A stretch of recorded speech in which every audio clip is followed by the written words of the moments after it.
और भाई लोग कैसे हो? तो मैं ना न्यू ईयर पे कुछ ज़्यादा ही बोर हो रहा था। तो मैंने सोचा क्यों ना यार कुछ इंटरेस्टिंग सा बिल्ड किया जाए, मज़ा नहीं आ रहा लाइफ में। तो जिन लोगों को आइडिया नहीं है उनको मैं कॉन्टेक्स्ट दे दूँ थोड़ा। तो मेरी करंट जॉब में मैं specifically back and data engineering और ए आई एम एल के अराउंड ही काम करता हूँ। तो तुम में से जितने भी लोगों ने इस पे काम किया है, सच सच बताना, तुम्हारी लाइफ एकदम ब्लैक एंड वाइट हो जाती है सीरियसली। मतलब उसमें कलर्स ही नहीं बचते यार। और ये टेक्नोलॉजीज, ये बैक एंड इंजीनियरिंग और ये सब, ये ब्लैक होल है भाई। ये तुम्हारी ज़िंदगी की सारी खुशियाँ निचोड़ लेंगे। मैं सोच रहा हूँ कुछ दिनों से यार मैं इतना उदास सा क्यों रह रहा हूँ। बिल्कुल मज़ा सा नहीं आ रहा लाइफ में। तो मैंने सोचा यार अब नहीं, अब ऐसे नहीं चलेगा, अब तो इसमें कलर्स भरना ही भरना है। और कलर्स भरने की बात आई तो बस एक ही चीज़ मेरे दिमाग में आ रही थी, वो थी फ्रंट एंड। फ्रंट एंड बना लेता हूँ कुछ।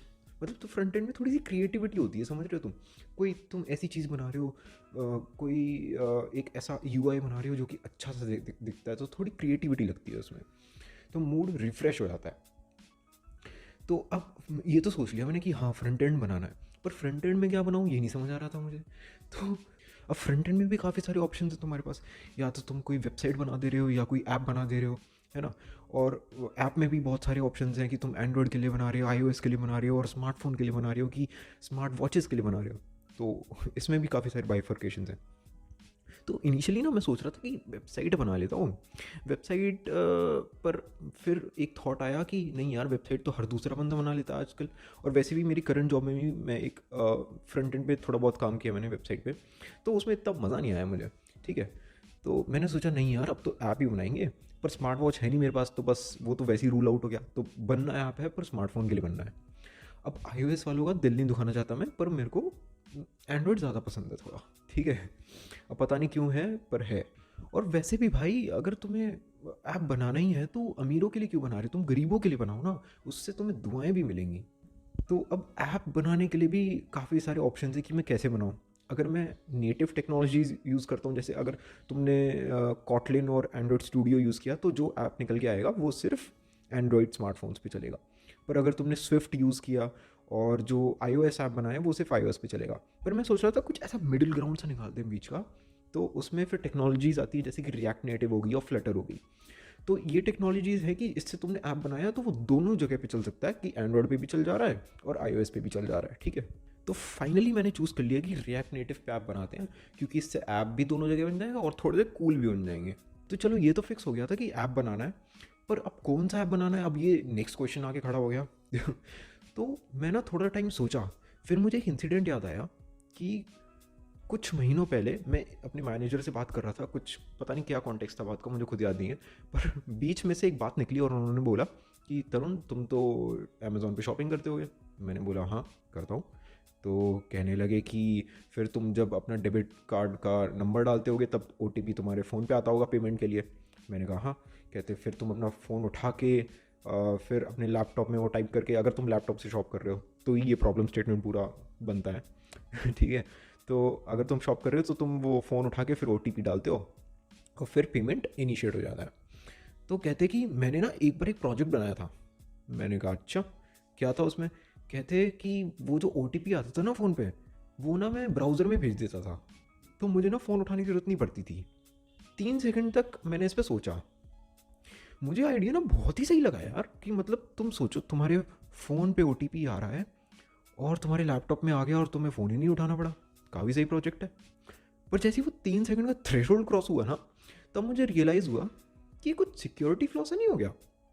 कि मान लो ओ तुम्हारे फ़ोन पे आ रहा है, पर लैपटॉप तुम्हारा नहीं है, लैपटॉप मेरा है। ठीक है। तुम समझ रहे हो क्या हो रहा है यहाँ पे?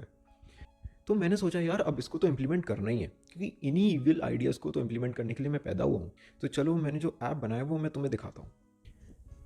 तो देखो, मैं तुम्हें पूरा सेटअप समझा देता हूँ यहाँ पे हो क्या रहा है। तो यहाँ पे हमारे पास दो फ़ोन है। ये लेफ़्ट वाले फ़ोन में ये हमारे पास ओ वाला ऐप है। ठीक है। और ये राइट वाले में मैं एक मैसेज भेजूँगा एज़ एन ओ क्योंकि मैं ओ आने का तो वेट नहीं कर सकता। तो इसलिए मैं एक रैंडम ओ बना के उसको भेजूँगा, और ये मैसेज यहाँ पे ट्रांसफ़र होना चाहिए। तो मैंने ओ पार्स तो नहीं किया है, तो एज़ इट इज़ वो मैसेज ट्रांसफ़र हो जाएगा। तो हमारा फोकस भी वही है देखा जाए तो मैं पूरी साइकिल दिखाता हूँ। ये इसका फर्स्ट ऐप ओपन है, तो मैं पूरी साइकिल दिखाना चाहता हूँ कि क्या क्या वो परमिशंस मांगता है। तो यहाँ पे ऐप ओपन हो रहा है एंड तो हम यहाँ पे देख सकते हैं कि वो सबसे पहले तो सेंड मैसेजेस करने की या व्यू करने की परमिशंस मांग रहा है, ठीक है। तो यहाँ पे मैं ऐसा अलाउ कर दूंगा, मगर कभी भी ऐसा अलाउ मत किया करो यार, क्योंकि तुम समझ रहे हो कोई कैलकुलेटर का ऐप तुमसे कॉल करने की या मैसेजेस रीड करने की परमिशंस मांग रहा था, वो क्या ही है। तो यहाँ पे ऐप ओपन हो गया है और ये OTP हमारा रेडी है सेंड करने को। तो यहाँ पे हम देख सकते हैं कि लैपटॉप में अभी भी समथिंग लिखा हुआ है। तो यहाँ पे मैंने OTP सेंड कर दिया इसको। तो अभी थोड़ी देर वेट करते हैं, जैसे ही आ जाएगा तो वो लैपटॉप पे भी अपडेट हो जाएगा। तो यहाँ पे हमारे पास आ चुका है एंड यहाँ पे OTP अपडेट हो गया हमारा। तो देख सकते हो कि एक्चुअली क्या हो रहा है। ये ऐप तो मैंने बना दिया, तुमने देख लिया होगा, पर सही बता रहा हूँ, रिएक्ट नेटिव यूज़ करना मेरी सबसे बड़ी गलती थी। जो थर्ड पार्टी डिपेंडेंसी मैंने यूज़ की ना वो SMS रीड करने के लिए, वो इतनी पुरानी थी कि वो बिल्ड ही नहीं हो रहा था प्रोजेक्ट। बहुत ही मतलब पापड़ बेल बेल के तो मैंने वो प्रोजेक्ट बिल्ड किया है कैसे तो, और फाइनली वो चल गया। पर इससे एक चीज़ सीखने को मिली जो कि मैं तुम्हें भी बता देता हूँ, अगर तुम आगे जाके कोई ऐसा प्रोजेक्ट पिकअप कर लो और तुम कंफ्यूज हो कि कौन सी टेक्नोलॉजी यूज़ करूँ, तो एक चीज़ है कि अगर जो तुम्हारा ऐप है ना वो सिर्फ इंटरनेट के साथ इंटरेक्ट कर रहा है, कि मतलब फेच कर रहा है चीज़ें, पोस्ट कर रहा है, तो रिएक्ट नेटिव या कोई भी ऐसी हाइब्रिड टेक्नोलॉजी तुम यूज़ कर लो, ठीक है। क्योंकि इसमें क्या है कि जो थर्ड पार्टी डिपेंडेंसी है उसकी कोई ज़रूरत नहीं पड़ रही है।